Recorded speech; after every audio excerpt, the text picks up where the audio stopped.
안녕하십니까. 오늘 첫 강좌를 시작하게 됩니다. 제목이 부부는 무엇으로 사는가, 어떻게 하면 부부가 더 행복해질 수 있을까, 그 원리와 그 방법론에 대해서 같이 공부하는 시간을 갖도록 하겠습니다. 오늘 우선 저는 그 마음숲 심리상담센터에서 근무하고 있고요. 그리고 원광대학교에서 외래교수로 활동하고 있고, 예전에 혹시 보신 분들도 계실지 모르겠지만 EBS 부부가 달라졌어요에 한 5년 정도 출연했습니다. 거기서 부부 갈등을 조정하고 부부 갈등 해결하는 그런 심리학을 진행한 경험이 있습니다. 대체로 이제 그 부부들을 오랫동안 만나오면서 왜 부부가 갈등이 일어나는지, 그 갈등의 근원들을 좀 이해하게 됐고, 또 부부의 갈등들의 근원인 그 과거의 주제들을 좀 풀어가면서 결국은 갈등 해결하는 어떤 경험들 많이 하다 보니까 제가 오늘 그런 경험들을 바탕으로 여러분들에게 부부는 과연 무엇으로 살아야 되는지, 어떻게 살면 행복할 수 있을지, 그런 과정들을 안내하게 될 것 같습니다.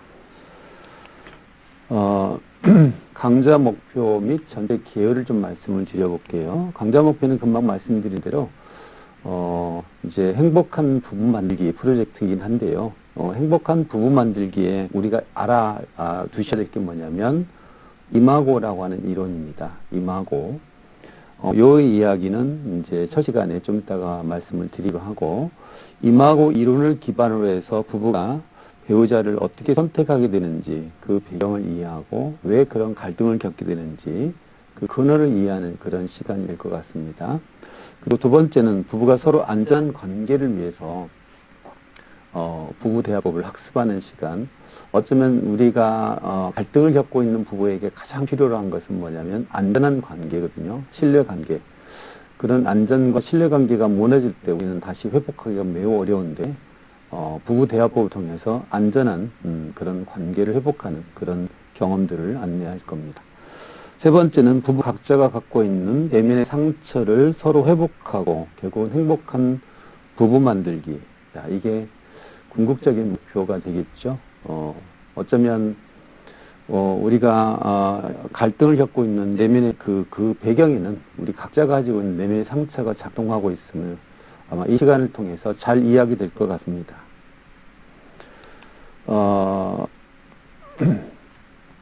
자, 그러면 전체적으로 이제 강의 개요 말씀드리면, 제가 이제 소개하고 있는 10주 강의는 그 이마고 부부관계 치료에서 설명하고 있는 내용들을 기반으로 해서 전체적으로 진행을 하고자 합니다. 그래서 첫 회기는 부부는 무엇을 하는가, 전반적인 이마고 이론을 통해서 부부에 대한 이해를 하는 시간을 갖겠고요.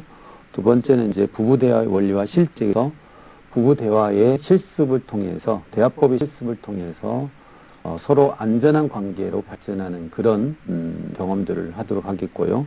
세 번째는 이제 제가 방송에 오래 출연하다 보니까 방송에서 등장했던 사례들이 굉장히 많습니다만은, 그런 사례들을 다 말씀드리기 어렵고, 그중에 몇몇 사례를 통해서 이 부부관계가 어떻게 해서 갈등을 겪게 되는지, 이런 원리들을 좀 구체적으로 좀 안내하고자 합니다.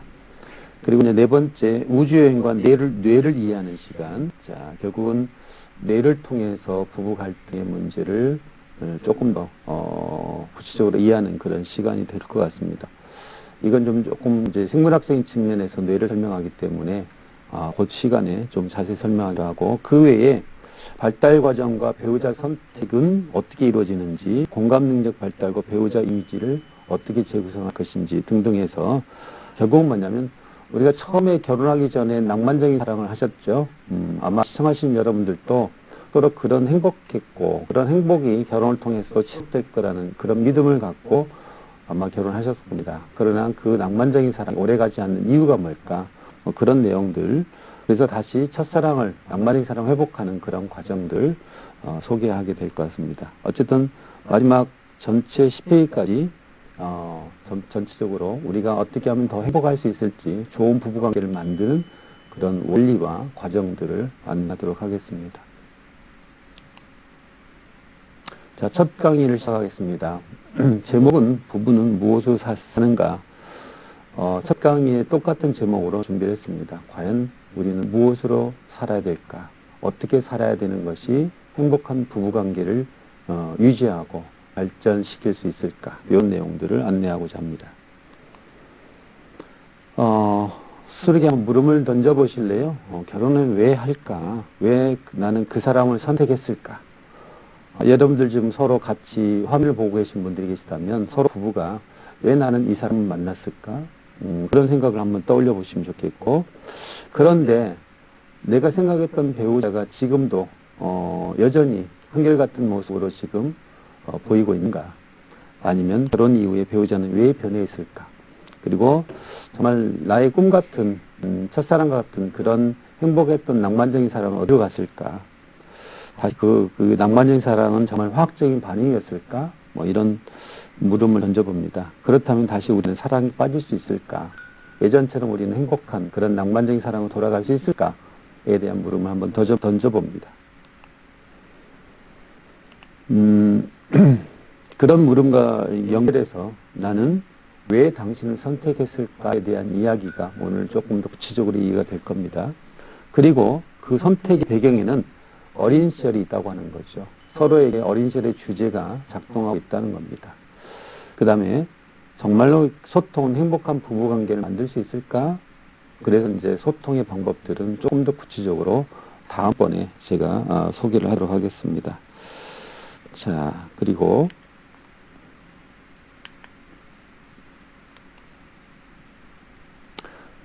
갑자기 이제 그림자가 나오는데, 오늘 제가 소개할 내용이 뭐냐면, 그림자 이야기입니다. 그림자. 우리 각자 마음속에는, 또 다른 그림자를 가지고 있죠. 어쩌면 두 개의 그림자가 있다고 합니다. 우리가 성장하면서 갖고 있는 두 개의 그림자. 하나는 나에 대한 그림자, 하나는 타인에 대한 그림자. 두 개의 그림자를 갖고 일생을 통해서 세상 사람들과 관계 맺고, 그 그림자가 작동해서 배우자를 선택하고, 또 그림자가 작동해서 또 서로에게 만나는 관계 속에서 갈등과 또 기쁨과 행복이 일어나기도 하고, 그 그림자 이야기가 바로 이마고입니다. 이마고라는 말은 이제 라틴어로 이마고라는 말은 영어로는 이미지라고 하는 거고요. 쉬운 말로 우리말로는 그림자라고 보면 되겠죠. 자, 어린아이의 초기 발달에 영향을 미주었던 특정 보호자의 긍정적이고 부정적인 모든 모습의 그림자가 바로 이마고입니다. 세상에 여러분들도 그런 생각을 해본 적은 벌써 별로 없을 겁니다. 내 그림자가 과연 있다고? 내 그림자가 배우자를 선택하는 데 작동하고 있다? 또 내 그림자가 어린 시절에 경험했던 그 그림자가 내 아이를 양육하는 데 영향을 미치고 있다? 좀 생소한 일이겠죠. 생소한 어떤 개념들이겠죠. 그러나 이 그림자가 어떻게 작동하는지, 자, 보시면 이마고의 영향이라고 하는 것은 이런 거죠. 사람들은 의식적으로 긍정적인 모습의 이상적인 배우자를 찾지만 사실은 우리도 모르게 긍정적이면서도 또한 부정적인 그런 모습을 갖고 있는 사람에게 끌려간다는 거죠. 끌린다는 거죠. 이게 이마고 원리입니다. 그러니까 우리 무의식은 어린 시절에 충족되었어야만 했지만 아직도 충족되지 못한 것을 찾아서 그 여행을 끝내야 되기 때문에 바로 그 배우자를 선택하는 데 있어서 그 그림자가 작동이 된다는 겁니다. 이를테면 이제 그 그림자라고 하는 의미가 여기까지는 그렇게 와닿지는 않을 겁니다. 근데 이제 제가 사례를 통해서 설명을 드리면 아마도 그림자에 대한 얘기가 조금 더 구체적으로 이해가 되실 겁니다. 자, 부자대 경험이라고 하는 게 있어요. 데자뷰는 들어보셨지만 부자대는 처음 들어보셨을 겁니다. 사람들이 자신이 이미 예전에 그곳에 와봤었다는 것을 알고 의식적으로 돌아가려고 하지는 않지만 그럼에도 불구하고 결국 자신의 의지와는 상관없이 또다시 되돌아가는 것을 부자대라고 합니다. 예를 들면 이런 거라고 하죠. 어떤 부부가 아내 이야기를 좀 해볼게요. 아내가 아버지가 좀 알코올 중독이었어요. 술을 너무 좋아하셨고, 술을 너무 좋아하셨기 때문에 나는 술을 마시고 싶지 않는 사람을 만나고 싶겠죠. 배우자를 선택한다면 술을 입에 안 대는 아마도 술이 잘 안 받는 사람이 가장 중요한 선택의 기준이었던가 봅니다. 그래서 이제 웬만해서는 뭐 결혼을 안 하고 싶었지만 이제 결국은 이제 결혼 정년기가 되어서 할 수 없이 결혼을 하게 되는 상황에 선택하게 된 사람이 결국은 술을 안 마신 사람이었습니다. 그런데 3년 있다가 그 사람이 술을 마시게 되는 사건이 생깁니다. 왜 그럴까요? 오랫동안 거의 매일이라고는 너무 좀 과장이긴 하지만 아주 오랫동안 술 즐겨 마셨고 또 심각한 경우는 이제 알코올이 심해질 때 알코올 중독으로 가지게 되고 그래서 그로 인해서 이제 가족들이 많은 피해를 봤던 그런 경험의 자녀로서 아버지와 같은 삶을 살고 아버지와 같은 그런 배우자를 만나고 싶지 않은 것은 분명했을 겁니다. 그래서 분명 그렇게 아버지와 다른 모습의 특성을 가지고 있는 사람을 만났는데 3년 있다가 남편이 술을 마시게 되는 경험을 하게 되는 거죠. 왜 그랬을까요? 그건 뭐냐면 익숙한 거죠. 술을 마셨던 아버지의 삶이 익숙한 거고 그게 그림자로 작동했던 거고 그래서 표면적으로는 술을 안 마실 것 같지만 어쩌면 잠재적으로는 술을 마실 수밖에 없는 마실 수 있는 그런 여지에 가능성 있는 사람을 선택했다라고 보는 관점이고 근데 이렇게 보는 것, 또 다른 관점에서는 정말 술을 안 마시지 못하는 남편이었는데 그 아버지와 오랫동안 술을 마시는 삶을 살았던 이 아내는, 딸은 결국은 술을 마시지 않은 남편과 사는 과정에서 불편했던 거죠. 어색하고 자연스럽지 못하고. 그래서 결국은 이 술을 마시지 않는 상황이 불편해지니까 자꾸 그 불편함을 표현하면서 짜증을 낸다거나 그러면서 이제 결국 3년 동안 참았던 남편이 너무 견딜 수 없으니까 이제 술을 마시게 됐다. 이렇게 설명하는 그런 이야기도 있습니다. 결국은 이제 그렇게 살다가 도저히 이제 아버지 같은 삶을 살고 싶지는 않기 때문에 남편이 아버지 같은 그런 모습을 갖고 있는 특성을 보이자 이 아내는 이혼을 하게 되죠. 그런데 10년 있다가 또다시 만났는데 결국 그 사람도 술을 좋아하는 사람을 선택했더라. 뭐 이런 이제 비유적인 이야기를 해봅니다. 우리는 그런 술을 좋아하지 않는 사람을 만나고 싶지만 내가 끌려가고 있는 대상, 선택하는 대상은 그렇게 술을 마실 수밖에 없는 마시는 특성을 갖고 있는 사람들을 선택하더라. 이런 식의 이제 비유가 부여됩니다. 자, 이마고 원리를 다시 한번 정리해보면, 자, 우리가 배우자를 선택하는 무의식적인 영향이 바로 어린 시절의 경험이다라는 거죠. 어린 시절 경험. 글쎄, 과거하고 무슨 연결이 될까라고 쉽게 납득이 되지는 않을 겁니다. 근데, 이게 이제 그럴 만한 경험들을 이제 이따가 또 사례를 통해서 한번 설명을 드릴 건데요.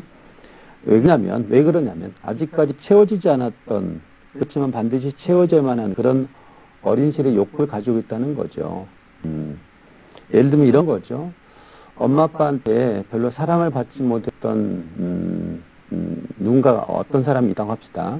그때 굉장히 그 사랑을 받지 못했던 결핍 때문에 외로움이 있어요.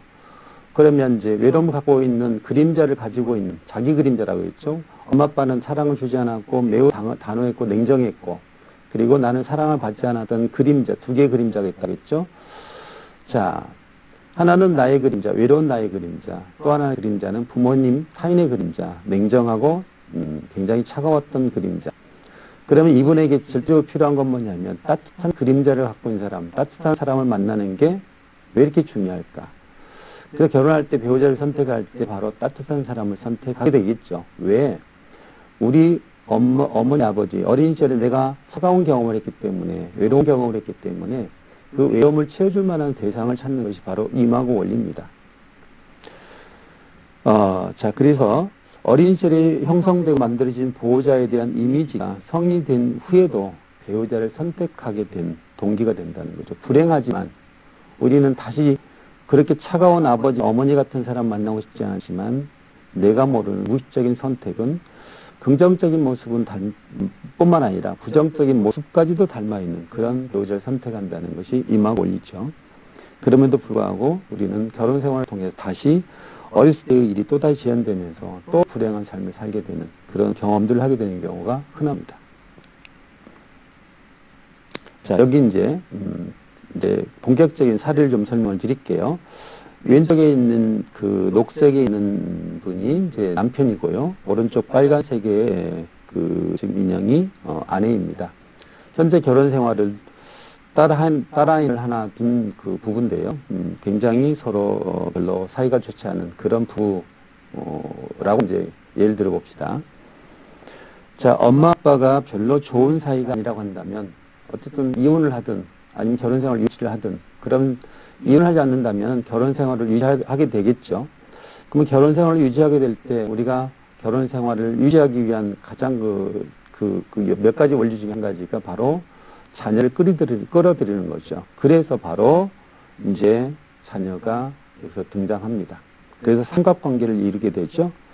남편과 아내는 별로 사이가 좋지 않지만 그럼에도 불구하고 아내가 딸을 통해서 결혼 생활을 유지하게 되는 것이 바로 삼각관계. 자, 이런 관계에 어떤 배경이 있었을까? 남편 온 가족을 보니까 이분도 이제 그렇게 썩 친밀한 관계는 아니었던가 봐요. 뒤에 파란색의 이제 아버지, 빨간색의 이제 어머니. 그래서 그 사이가 별로 좋지 않았기 때문에 어머니는 역시 남편인 아들에게 집중하고 살았죠. 근데 이제 여기도 굉장히 귀한 아들이었기 때문에 어머니가 굉장히 집착하고 굉장히 과도한 사랑을 주면서 과잉보호를 하게 되는 그런 삶을 경험을 합니다.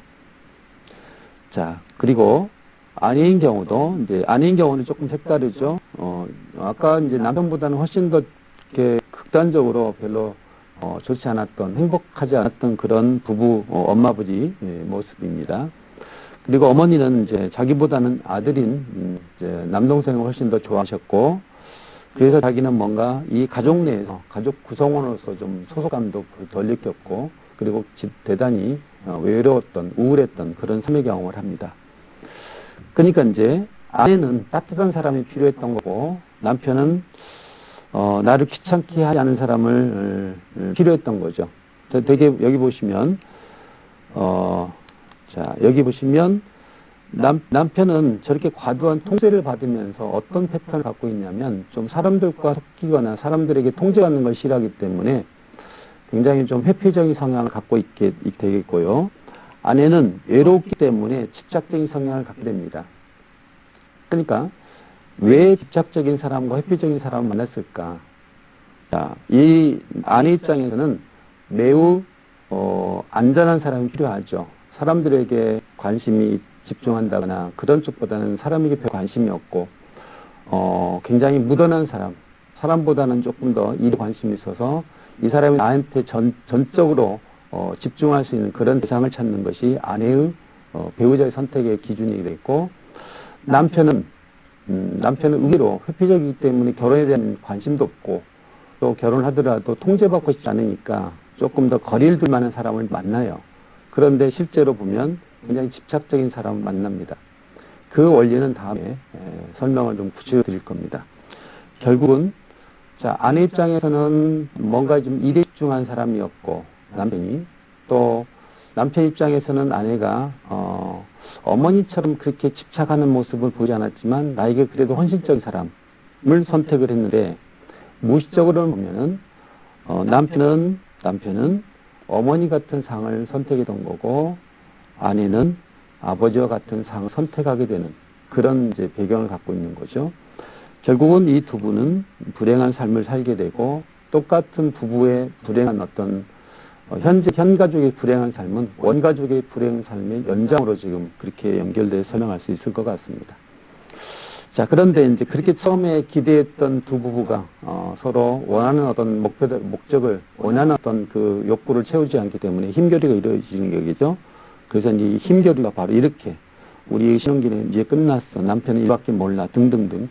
이런 식의 이제 갈등을 겪게 되는 거죠. 과연 낭만적인 사랑은 어떻게 이루어질 수 있을까? 물론 뭐 화학적으로 설명한 사람도 있어요. 사랑이라는 것은 길어봐야 2년이고 3년이다.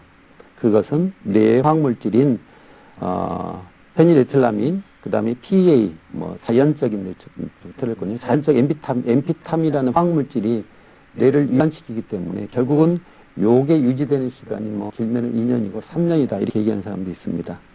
과연 그럴까요? 어쨌든 사랑이라는 것은 어린 시절의 상처를 치유하고 부부관계의 성장 발달에 필요한 것들을 제공한다라고 하는 거죠. 자, 이제 결론을 좀 말씀을 드릴게요.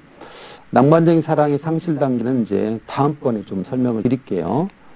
자, 마지막에 우리가 절대로 필요한 것은 뭐냐? 부부 역할은 뭐냐? 서로 결핍된 부분들 서로 채워주는 것이 핵심적인 그 답입니다. 서로 각자 상처받고 치유되지 않았던 마음의 상처 응어리를 가지고 있고 욕구 좌절이 있는 거죠.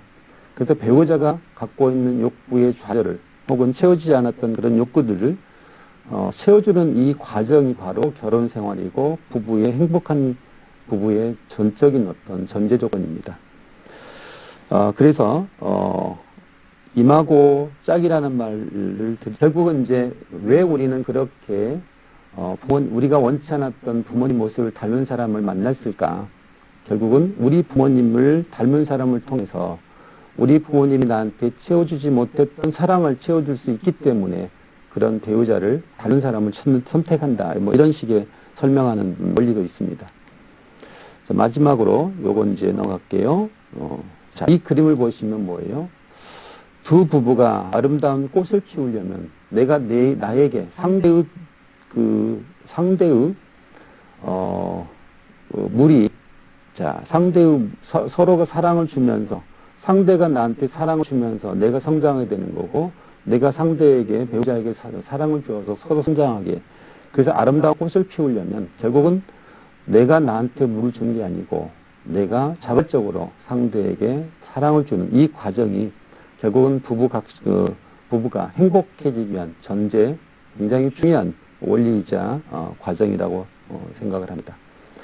오늘 짧은 시간이지만 이렇게 전반적으로 이마고라는 게 뭐고, 이마고가 결국은 우리 부모님에게 받지 못했던 사랑을 채우기 위해서 그런 부모님을 닮은 그런 배우자를 선택한, 그래서 그런 배우자에게 우리가 사랑을 돌려받아서 우리가 어린 시절의 어떤 상처를 회복하면서 행복한 부부 생활을 할 수 있다라는 어떤 이론들을 오늘 간단하게 정리를 해드렸습니다. 자, 이건 다음에 더 설명을 드리도록 할게요. 예, 오늘 여기까지 마무리하도록 하겠습니다. 수고하셨습니다.